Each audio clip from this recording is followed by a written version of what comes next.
classroom? 2 years ago, I still have your 2 years ago. picture up, yeah. Good. 2 years ago. So I love this classroom and the students in this class, and wanted to be here so we can have a chance to answer questions. If you have some questions that you didn't get answered when you were in Washington, D.C. Did everybody go to the trip to D.C.? Everybody here? Good. You get a chance to see some things. They give you a good tour. You get to see everything you wanted to see. Terrific.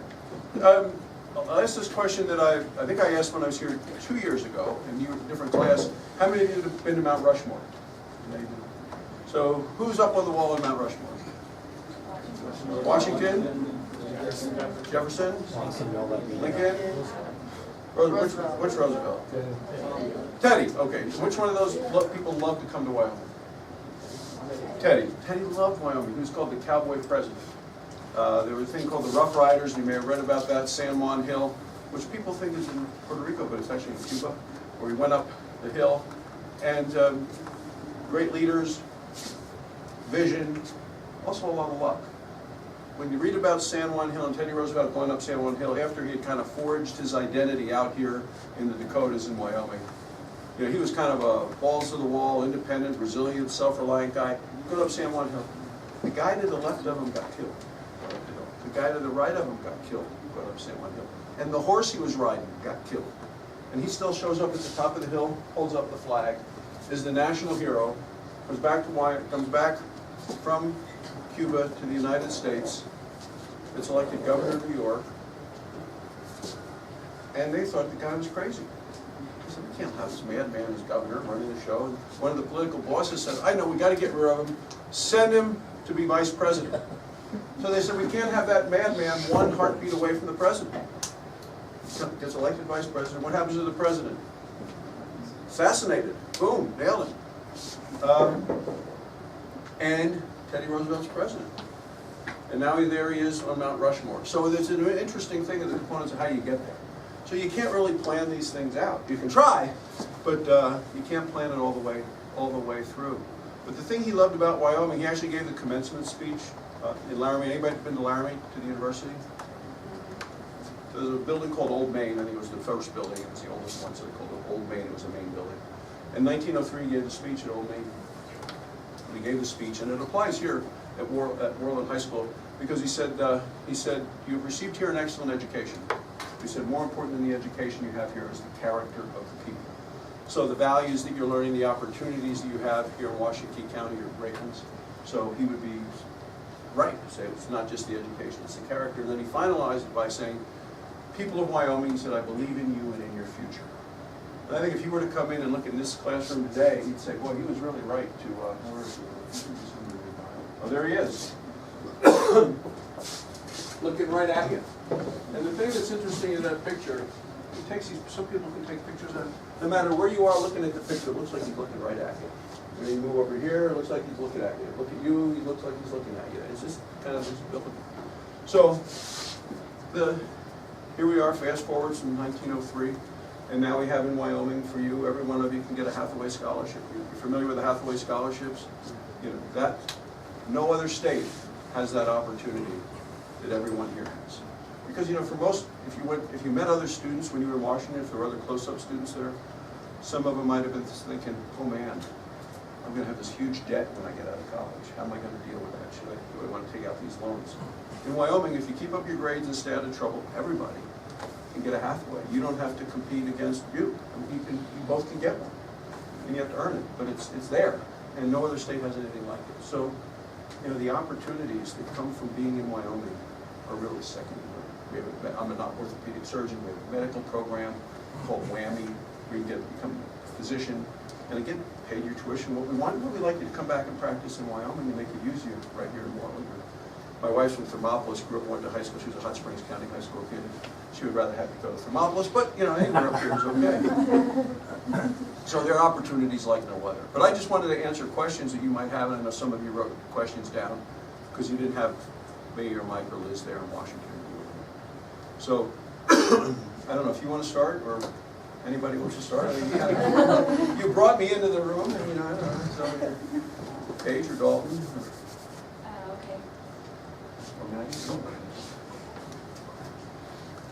She's bashful. Just all right. keep at her. Have one Keep written at down? her. I got one. All right. So this goes along the lines of range management, and a lot of the states surrounding us, like Utah, have become more of a state public lands have been managed instead of federal. What are your thoughts on that, and do you think Wyoming will ever become a state-managed public lands? Yeah, Utah's still trying. It's not a done deal there yet. And, you know, from FFA, first of all, I'm a big fan of FFA. A lot of our staff members are FFA graduates of the American Award, a different thing. We look for FFA leadership. That's one of the things. When you look and say, okay, what are you looking for in people we hire in DC? Eagle Scouts, FFA, you know, people that have been to DC, people that have been either interns in our offices. That's what we're looking for, Wyoming people who are proving themselves in leadership capacity. So, you know, half of the state of Wyoming is run by the federal government. Half. Nevada is like 90%. So you have different states. There are only, 13 public land states in the United States. It's interesting that a lot of states don't even know what it, a lot of places, what I deal with in Congress, don't have any idea what we're talking about. They don't, because it doesn't affect them. Nobody east of the Mississippi deals with it, and even some of the Dakotas and the Reserve, they have nothing, no knowledge of all this, Oklahoma. So it's an issue that you don't get a lot of traction in Washington because there's not a majority of people who are impacted by it. So it's a harder argument to make. Now, Cynthia Lummis, who was our congresswoman, not now it's Liz Cheney, but when Cynthia, when Donald Trump was elected president, he invited her to interview to be the Secretary of Interior. And she said, what can I take this to, when I visit with President Trump? He's not going to read a whole book. So she took one piece of paper, which is a map of the United States, with all the public land in red, and went over an explanation, because he was not familiar, he's from New York, smart guy, but not fully familiar with the concepts of public land and how it all works. So the great service, she didn't get to be Secretary of Interior, I wish she would have. It's okay, Ryan Zinke, the congressman from Montana, got it, so it's a Rocky Mountain West person. She would have been terrific, but what she did was explain to the president and go over with what public lands is all about. But it's that level of education that's my job and Liz Cheney's and Mike Genzi's to try to promote in Congress, which is an uphill fight when, I won't say 90%, but a huge percent of them have no idea what we're talking about. We're going to continue to work for, I mean, I think local decisions, local control, whether it has to do with education, whether it has to do with lands, water, air, all of those issues, I'd rather have those decisions made closer to home. Somebody else has a question? Yeah. Recently with like North Korea and South Korea, and they joined, they came together at the border. Like, what's your view on that, and like, what do you think of it? Yeah, you know, I've been to that space, the militarized zone, the DMZ, the Wyoming soldiers, National Guard, who've been in that area as well. I don't know how much you followed all the things that are happening in world affairs, but in addition to the committee I chair on Environment and Public Works, it has a lot to do with Wyoming and lands. I'm on the Foreign Relations Committee. So I go to places in war zones and visit with soldiers, especially the Wyoming troops. You know, I was eminently involved in the discussion of Mike Pompeo to be confirmed to be Secretary of State. As a little aside, so I have interns from Wyoming. One's right now from Wheatland, one's from Cheyenne, and I had them with good seats for Pompeo's hearing. So if you were Pompeo doing the hearing, I had him right behind him in these seats. We had these seats ordered in the Senate floor. So the photographers are there while he's giving his testimony. And these protesters stood up with these signs like, no war, and all of the... Colton Gary, you have an item in the office. So all these Colton Gary photographers took these pictures of Pompeo, and the interns from Wyoming, Wheatland, and Cheyenne are in these pictures. So it was in USA Today Friday, Politico, New York Times, Wall Street Journal. It was in the British magazine, The Economist, big color photo. And there's Conroy and Emily right there in the picture. So if you can make it to DC to be an intern, we would love to have you, and maybe you too can get Wall Street Journal, all these great things. With regard to North Korea, I want to take it back to Syria. What happened in Syria is we knew that Assad was using chemical weapons on his people. President Obama said, if you use chemical weapons, that's a red line in the sand, and we're not going to permit it. So he used more chemical weapons. If you're the United States, most powerful nation in the world, and you draw a red line and you do nothing, it's not just Syria that sees it. The world sees it. North Korea sees it. Russia sees it. Putin, Xi in China sees it. Everybody sees it. And they say, I'm not going to do anything. We can do whatever we want. So Putin took Crimea and made incursions into western Ukraine, eastern Ukraine near Dnipropetrovsk and Donetsk. You have North Korea, increased testing of nuclear weaponry and the rockets as well. So you see this kind of this macho man world around there, people saying, hey, I can do anything because Obama is a pushover. So now fast forward, we have a new president. Syria uses chemical weapons again. This was a year ago, not this past time, I'll get to this. We moved a ship into the Mediterranean, 58 missiles, pinpoint accuracy, boom, nailed them in Syria. Whoa, this guy's for real. That made people stop doing some things. It made North Korea think differently, it made Putin think differently, it made some of the people around the world started thinking differently. Because if you want to use deterrence, if you're the strongest nation in the world and you want to deter somebody, you have to have the capacity to determine. The United States, best military in the world, has always had that capacity. Then you have to have a commitment to use it. Donald Trump has a commitment to use it. Barack Obama did not. And you have to communicate your commitment to use it. And it's kind of a multiplication. If any of those is zero, you got zero deterrence. So Obama said he was going to do it. Draw past the red line, I'm going to do it. We got the capacity, he was not committed. Capacity times zero times zero deterrence. Trump also deterrence, so they don't do anything weird. Now they use chemical weapons again. This was a week and a half ago. This is getting to the North Korea, like backing up and having this meeting with South Korea. A week and a half ago, these chemical weapons again. Trump said, I'm coming.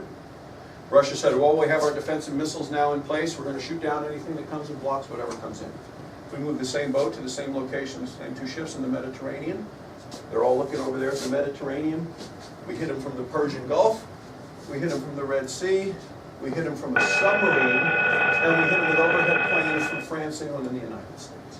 108 dead point accurate hits.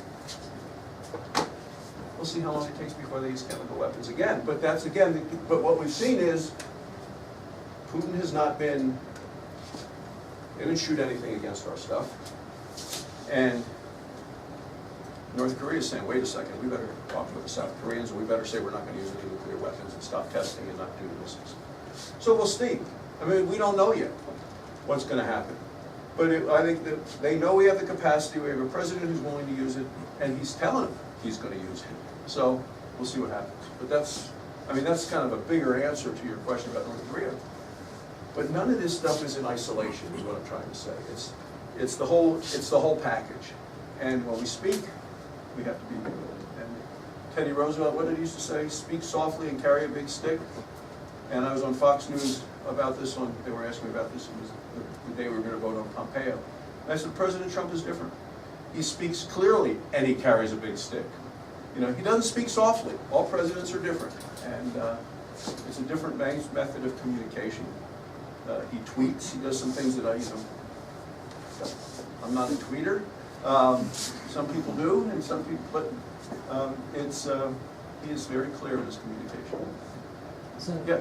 one thing that, I've taken the kids to DC for 18 years, I've taken them during 5 presidencies. Yeah. We try to emphasize in both government and U.S. history the importance of the presidency. It's an institution. Yeah. I think one thing that the kids would like to know is when we went to DC this year, we were there the day that they had the march on gun support, which was a neat thing to see. But the thing that concerned me, and I think opened the kids' eyes, was the blatant disrespect for the president there. I mean, just stuff written all over and people having buttons that said certain things. What's your take on that? I was so disappointed. I'd never seen anything like it in all the times I've taken kids there. Yeah, and you remember Daniel Patrick Moynihan, the former senator from New York, who used the phrase defining deviancy down. I mean, it's kind of this downward spiral that we're seeing. You saw it at the White House Correspondents' Dinner the other night, where they have these comedians who were supposed to be funny, but they weren't, just mean. And that doesn't help anything. So every time I see the president, I saw about a week and a half ago, he says, Wyoming, 70% of the people voted for me in Wyoming. But it's interesting now in terms of how polarized lots of parts of the country are. There's an article about the fact that over 2/3 of the counties in this country are landslide counties. And this is Washington County, where either this is the Trump versus Hillary campaign. And where we had the same thing with Obama versus Romney and Obama versus McCain in 08. 2/3 of the counties, one candidate or the other wins in a landslide. So when somebody in Washington County may say to me, I don't know anybody that voted for Hillary, I'm probably telling you the truth. If you go to New York City or LA and they say, I don't know anybody that voted for Trump, they're probably telling you the truth, because we kind of have now as a society met more and more with people that think the way we do, talk the way we do, vote the way we do. You're seeing more and more of that as the red states and the blue states where people choose to live. But it does seem to be a disrespect of institutions. You see it, it seems to be very different now, and not to the benefit of all of us. I think we need to work together. We want to work together, it's an important thing. But there's been a whole history of the United States. Let's talk about Jefferson. Yeah, Jefferson was not the second president, he was the third president. The second president was Adams. And Jefferson was his vice president, and spent most of his vice presidency whacking Adams, to the point where he actually owned newspapers that he was paying to whack Adams so that he could then get elected president. So this is not new, this give and take. It seems to me, though, that there's more of it, and with instant media and social media and Facebook, and we can kind of run all of those things, it's just in our face more often than it used to be in the past. During the John Kennedy or Martin Luther King days, you had half an hour of news at night, and that was it. You didn't have 24-hour news cycles, you didn't have devices that brought you instant news all the time. And people living in a world of fear of missing out of, what did I miss? Yeah, somebody else has questions, I'm sure. You knew I was coming, you knew it ahead of time, you were right to have questions. This is a quiet bunch, they're very good, but they're just very shy. Come on, somebody step up. The old guy can't answer them all. Yeah. So what are your opinions on the Trump administration and how Trump is? Yeah, I think it's a historic administration and what he's accomplished. If you really want to jumpstart an economy and get a country moving again, you've got to lower taxes, which we have now done. We've passed that. You want to get rid of regulations, or at least limit regulations. We've done that. He said for every one new regulations, he wanted to get rid of 2. He's actually gotten rid of 22 for every one. A lot of it is stuff we did in Congress with passing tax relief and passing 15 different things called Congressional Review Acts, where we get rid of regulations. It just made it a lot harder for us in Wyoming, for ranchers and farmers, as well as for energy production. So people in Wyoming feel kind of a positiveness and a confidence that we didn't have during the last administration, because we felt like we were under siege and being punished with expensive regulations. Regulations, there should be a cost and a benefit, and you want the benefit to outweigh the cost, but the costs are real and the benefits of so many of the things that the previous administration did just seem to be. The costs were very high and the benefits were theoretical. So he's done that. And then he's really unleashed energy. If you really want to spur an economy, you want to unleash energy. We have such an abundance of energy here in Wyoming and in the United States, natural gas, oil. We're the #1 uranium producer for nuclear power. We have the wind, we have the solar, we have it all. And we need it all. And energy, Putin uses energy as a weapon. You see that with holding Ukraine hostage. He's building this pipeline to Germany. It's interesting. Putin has been paying for the environmental movement, the green movement in Europe. Not because all of a sudden Putin's an environmentalist. He just doesn't want them to find energy in Europe because he wants them to be dependent upon him to buy the energy from Russia so he can jack up the prices. Well, we have a lot of energy, and now we're exporting liquefied natural gas from Wyoming. People, they want it in Estonia, Latvia, Lithuania. They want it in Taiwan. They want it in Japan. I was there last year. People want what we have, and Obama was saying, no, leave it in the ground, and Trump saying, yeah, buy it from us. So those have been important. And then the other part of the judges, and the Supreme Court Justice Neil Gorsuch, the most recent member of the Supreme Court. His mom was born in Casper. He was a judge in Denver in Denver. His great-grandfather built the Wolf Hotel in Saratoga, Wyoming. So he has real Wyoming roots, and that's what you get with President Trump. So, by those standards, he's doing a lot accomplished. I'm a Montanan originally. What's your take on the John Tester, President Trump, controversy right now? I'd like to hear, from you, because I've read a lot of the media, but that's been interesting. Yeah, so back up, John Tester's a senator from Montana, Democrat. And Montana's a state that President Trump carried by 20% of the vote. So, and the other senator's Republican, and President Trump wants to keep the Senate in Republican hands so that he can get his judges confirmed and if there's another Supreme Court opening. And the question is, what's going to happen election day? So recently, the president nominated to be the head of the VA hospital system his own personal doctor in the White House. John Tester's on the committee that oversees Veterans Affairs. He's the ranking member, meaning he's the most senior Democrat on the committee. Johnny Isaacson from Georgia chairs the committee. And there have been a number of allegations against this nominee to be the head of the VA hospital. And Tester brought those forward. Some of them weren't proven. They seem to be exaggerated. But now this nominee has withdrawn his name, and now we still need to find somebody to head the VA. So the president's very mad at Tester for kind of undermining his nominee. And that's the issue that's at hand. And the question is, how do we as Republicans win the Montana Senate seat with John Tester as the Democrat on the ballot this November?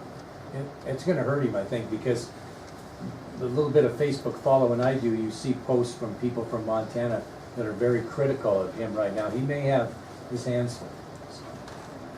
And with elections, you know, you don't necessarily need to win the majority in Senate races, but you need to just get more than everybody else. It's a state-by-state decision. So in the last time, 2 times Tester won, he never did get to 50% because there were 3 or 4 candidates in the race and they divide up the votes.